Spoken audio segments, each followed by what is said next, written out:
tuingie sasa kwenye kilindi cha lugha. Kilindi cha lugha.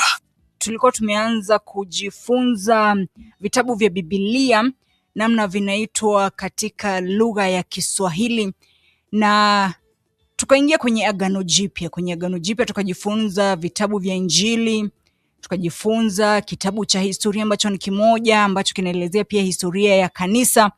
Leo hii tunajifunza kuhusiana na barua za Paulo. Hizi najua unazijua.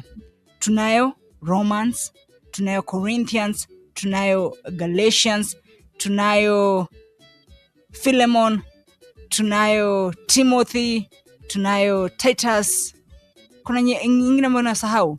Haya, kwa lugha ya Kiswahili, Warumi ndo Romans, kitabu cha Wakorintho ndo Corinthians, 1st and 2nd Corinthians ndo Wakorintho wa kwanza na wa pili.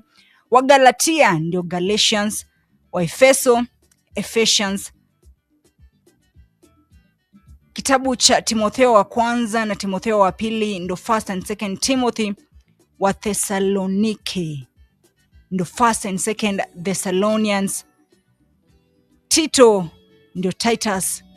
Filemoni, kitabu cha Philemon. Rahisi sana, sio?